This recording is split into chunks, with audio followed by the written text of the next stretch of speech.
Hello and welcome to the Bears and Lions podcast. This is the podcast where we challenge our present by viewing our past. I'm a firm believer that our greatest future lies within the correct view of our past, because when you actually look at it, you're going to see that there are a lot of areas in your life that you wish you probably had asked yourself some questions, and maybe you feel like you wasted time.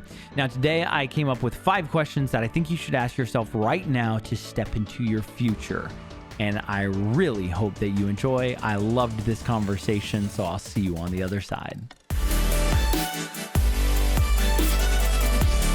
I want to talk to you today about stepping into your future. I know we talk about the past a lot in this podcast because I truly do believe that our greatest future lies within the correct view of our past, but it's all to be able to step confidently into our future.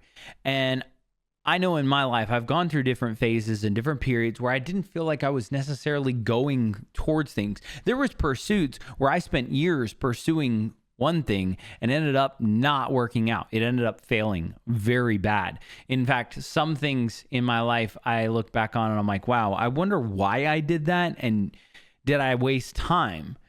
But as I'm 35 now in a new job that I absolutely love, never saw myself working in this field, but I absolutely adore it. It's my favorite. It's every single day I wake up, I'm like, this is going to be an exciting day. I'm going to learn something new and I'm going to talk to people, and it's great. But I remember what it was like to be in my 20s. I remember all throughout my 20s wondering, am I doing the right thing? Am I wasting time? What am I pursuing? So I have come up with 5 questions that I believe you should ask yourself. So the 5 questions that I believe you should ask yourself are these. What do I have to lose? Am I actually passionate about what I'm doing right now? How many choices am I making each day based on my insecurities? Am I giving it everything I have, or am I holding back to soften the blow of failure? And lastly, is this mentality or pursuit sustainable for the next 6 months? Is it sustainable for the next 6 years? And the reason why I want to ask these 5 questions, and we're going to break down each one, is because I think at any point in life, if you're pursuing something, maybe you change a job, maybe you change your major, maybe you have a breakup and you're figuring out, hey, do I even get back in the dating scene, or maybe you've been single for a while and you're starting to get into the dating scene and you're like, what do I even do? How do I even start this? I think these are all really good questions to ask yourself as you move on, almost like a checkpoint, like a GPS. Like if you pass the fork in the road, you're on the right track. Like these are just good checkpoint questions. So the first one we'll go through, what do I have to lose? This is honestly a question that I think is so important to ask yourself on a weekly, maybe even monthly, maybe even daily basis. A lot of people suffer from indecision. They don't make decisions because of the fear of failure mostly, but it's also the fear of letting people down. It's the fear of humiliation and being laughed at or not hitting the mark, right? They're afraid in some way, shape, or form of the reaction that they'll get of other people, not themselves, not the people that care about them, but other people most of the time. So this question of what do I have to lose? And I genuinely remember asking myself this often. And I actually have some things written down in one of my journals that I look back, and this was probably a couple years ago, but it's just a question posed to me. What do you have to lose? If you never do anything about your dream, where will you be? Right here. If you chase your dream with everything you have and fail, where will you be? Right here. Don't make your future about winning or losing. Make it about progress. And I really like the mentality and the realization, especially a few years ago. That was probably when I was back at school. And I'd gone back to school later in my 20s to pursue sports broadcasting. But I remember thinking, what if this doesn't pan out? And look, here we are in the future. It didn't pan out. I'm not on ESPN right now. I'm not doing sports broadcasting right now, but who knows? The world can change so quickly and life can change so quickly. So you never, ever know what's possible. I'm I'm not giving up on my dream. And I definitely didn't give up on my dream, even though I went to school to study it. But I remember it couldn't be about winning. I wanted to just get in the game. I wanted to go from sitting on the bench to being a starting player in the game. It didn't mean I had to win. I just wanted to play. And that's what I think a lot of people want, is they picture themselves on the field making the plays. And most of the time, they're talking about all sorts of things that they would do differently. Oh, yeah, I would pass here instead of run. I would have done this. But they're sitting on the bench. And you have to get up and actually do stuff. What do you have to lose? You don't have anything to lose. So many people are afraid of failure that they're afraid that humiliation will set them back. But what it actually does is you learn. So even if you fail, yeah, you may be exactly where you were before, but you've gained all these skills along the way. So it's valuable information, and it's valuable to pursue it to the best possible. Now, the second question kind of goes along with the first. Am I actually passionate about what I'm doing? Is this even something that I want to pursue? And I think that this is a question I've asked myself a lot, and I'm seeing it come up a little bit more. I've seen this question actually come up quite a bit more, and it's, how do I know if this is for me? How do I know if this is my passion?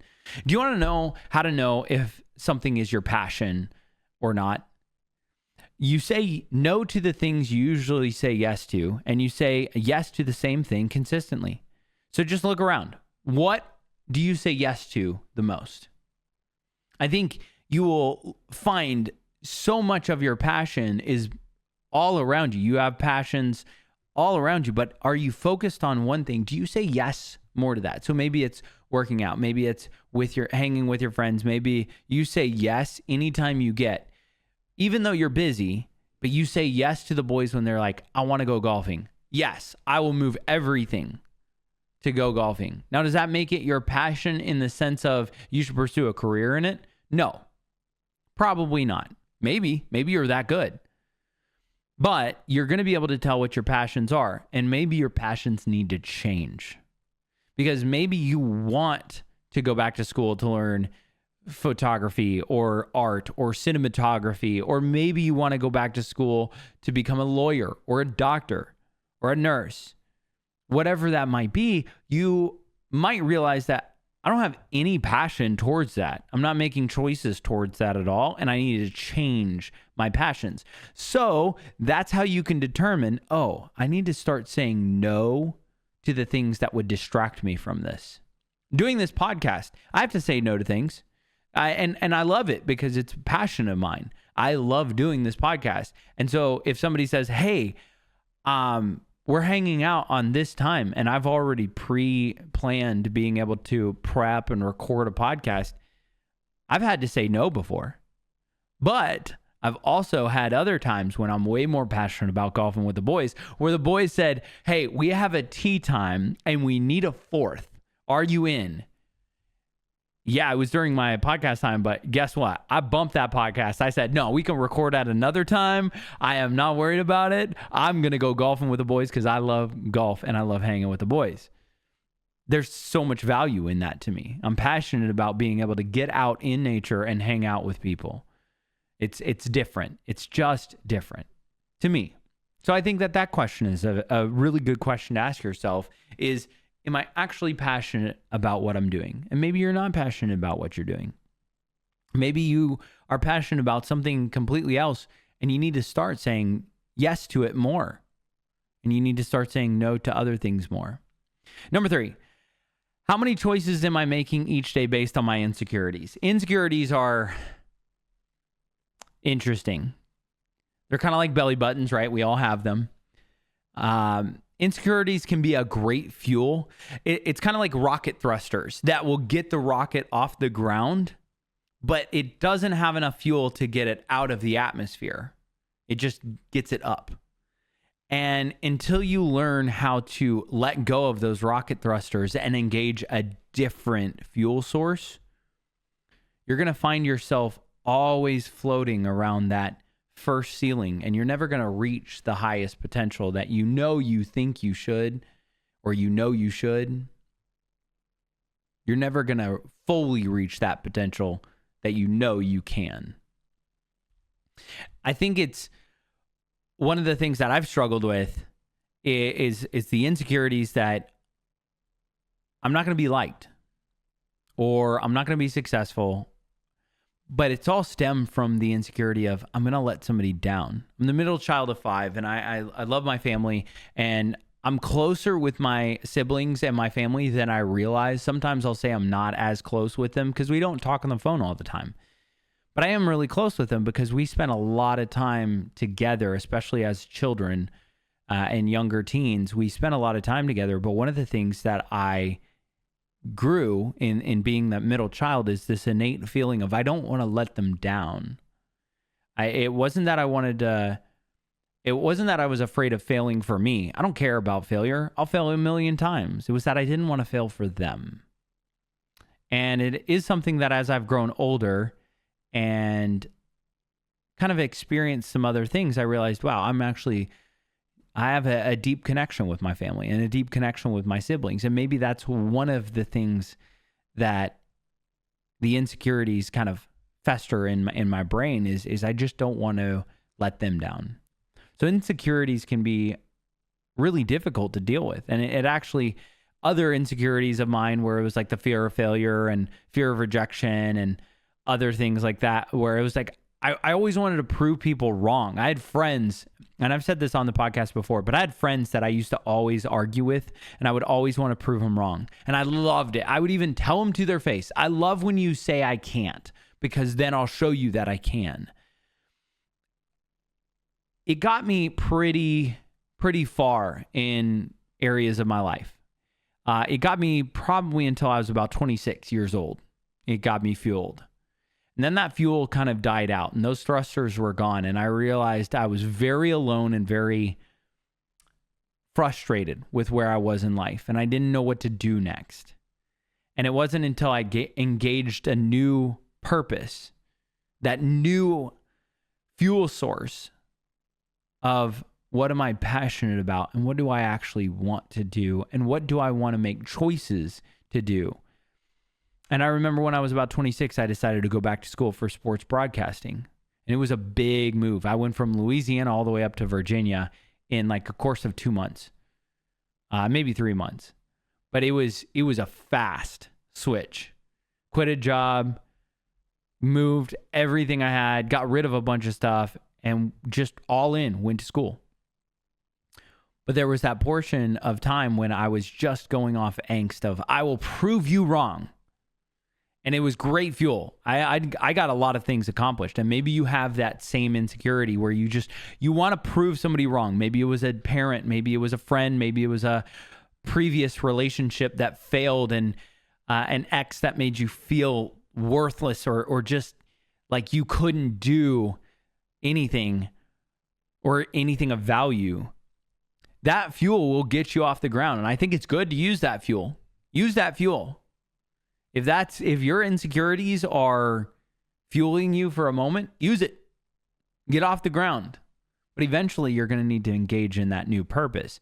So only recognize that you can only use it for a certain amount of time before it eventually turns sour.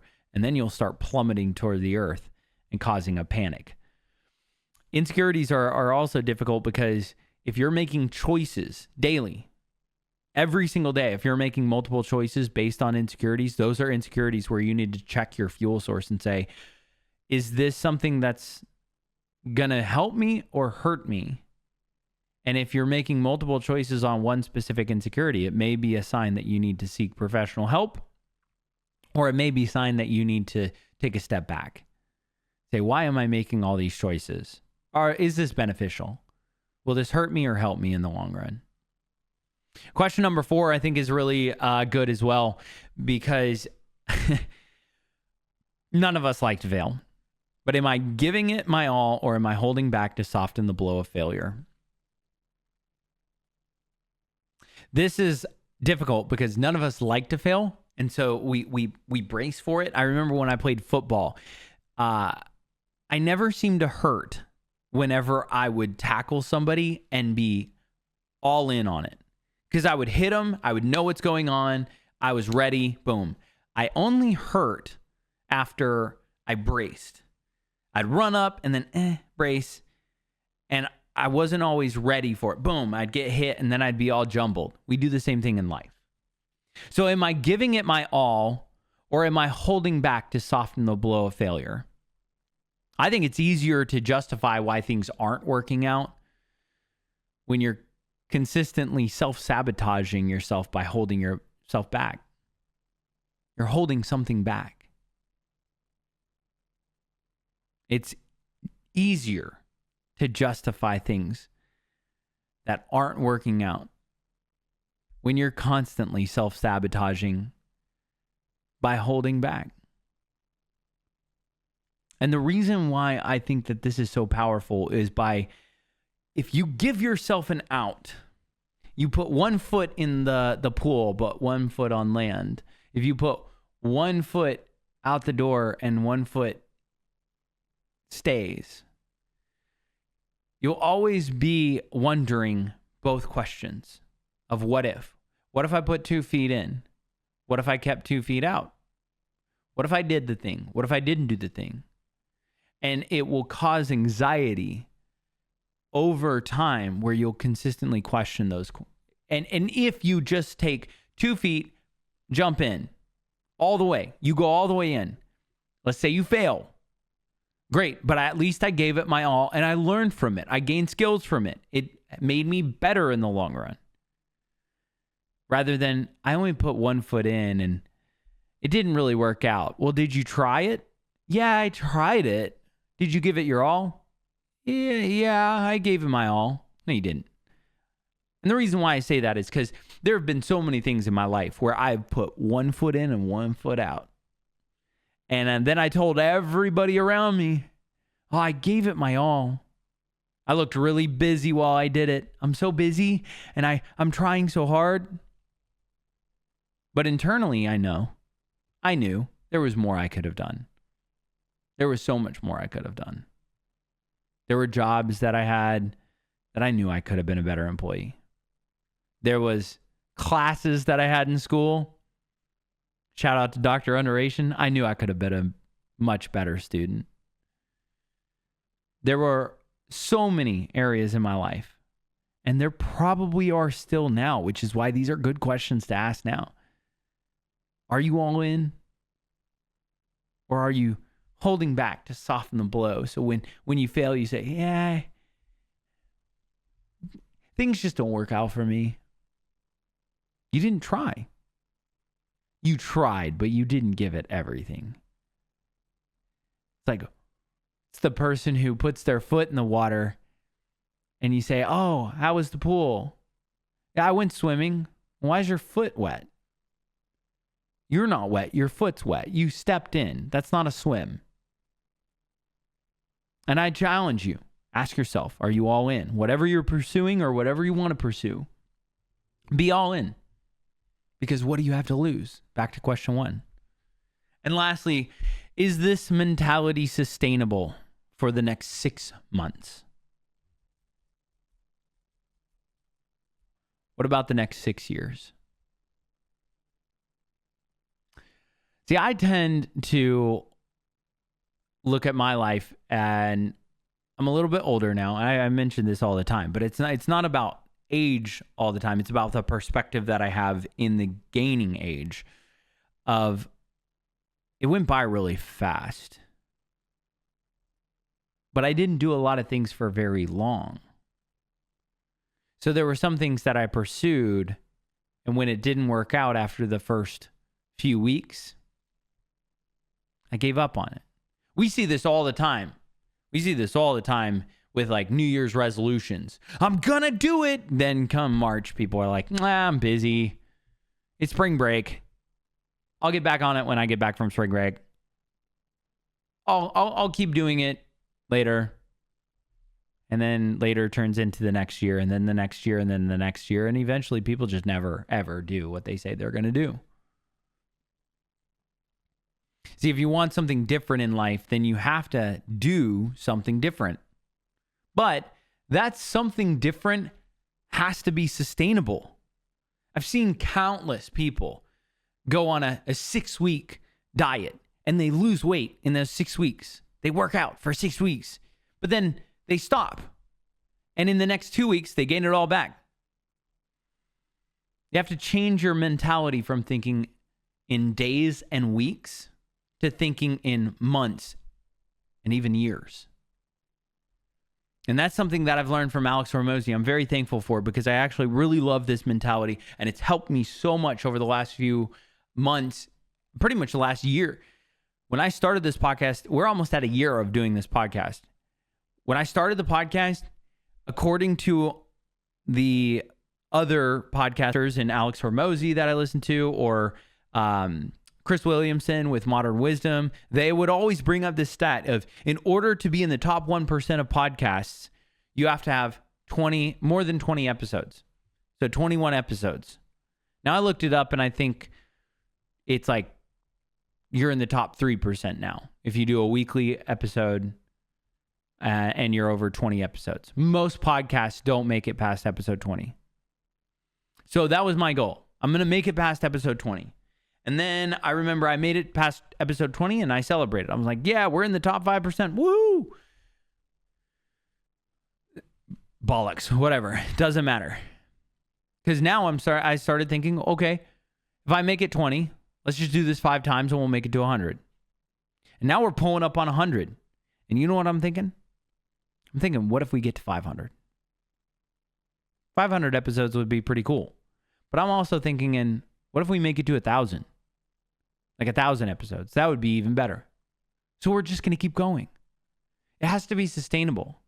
It has to be something that you can do for a long period of time, and it's just who you are. There are times when I wake up now in the morning and on a weekend, I don't set an alarm on the weekend. My body wakes up at 5:45 at the latest. During the weekdays, my alarm goes off at 4:45. It's still hard to get up. But on the weekends, my body is on a timetable that says, hey, it's time to get up. Let's get active. Let's do something. So I do. I'm not thinking about it, but it's because I've been doing it. Not just a couple weeks. Not just a couple months. I've been doing this almost 10 months now, where I've been waking up early. Now, there have been times when I've missed. March this year was a really rough month. I missed a lot of days waking up early. Didn't go to the gym at all. It was frustrating. I didn't like it.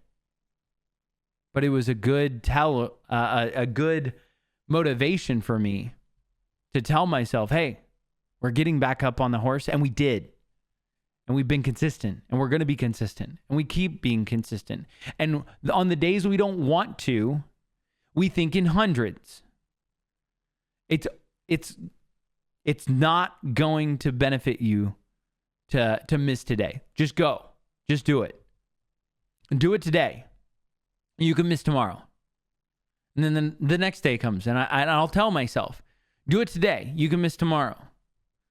Do it today. You can miss on the weekends. Do it today. You can miss on Sunday. And I keep telling myself this because it's encouraging me to just keep going.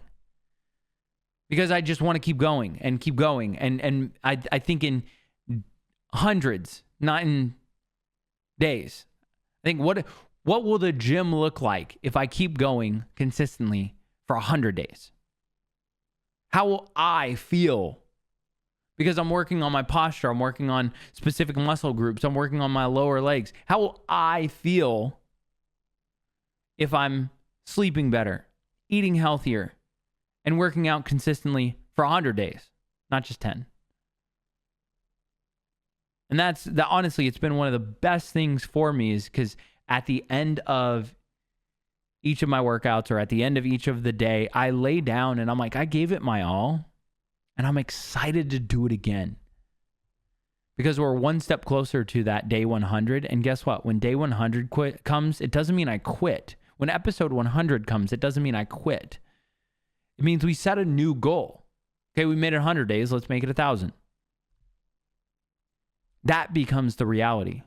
And that's why I think it's important to ask, is the mentality sustainable for the next 6 months? Because you may be super excited about whatever you're doing. You're like, yes, this is awesome. This is so great. I'm having so much fun. It may be awesome and exciting, but it's not sustainable. And in 2 weeks, you're going to start missing and you're going to dwindle out. In 2 months, you're going to start giving yourself excuses and quit. So is it sustainable? Can you do this for a longer period of time? If not, challenge yourself, alter it, start making decisions that are going to last and be sustainable. Otherwise, you'll be like the person who goes on a diet and works out and does a 6-week program. They lose a lot of weight, but then they stop. And as soon as they stop, they get it all back. Happens over and over. It's happened to me multiple times. I just want to encourage you and challenge you. Your dreams are very possible. Your passions are very reachable. The things you think are unattainable are attainable. You simply have to start asking yourself the right questions and challenging your thought process. On the days you don't want to do it today. You can skip tomorrow. I should probably do a whole podcast about that because honestly, that gets me so fired up. I'm more fired up now than I was at the beginning of this podcast, but that's going to do it. We're going to have to wrap this one up. I appreciate you all so much. Thank you so much for listening. I've got big news coming up. Episode 100, I might drop it at episode 95. I don't know yet, so I'll keep you posted. But for those of you who listen, who get this far, thank you so much. Whether you like, share, comment, subscribe, whatever. Of course, I love when you do that. It's awesome to interact. But I've really come to the joy of this is just my opportunity to provide. And I'm going to continue to provide. Any insight, wisdom, knowledge, or just fun facts or stories that I have to tell, I'm going to continue to share. We're going to continue to do this podcast, and we're going to the moon. I appreciate you all. Remember to give grace, show love, and as always, stay stellar. Peace.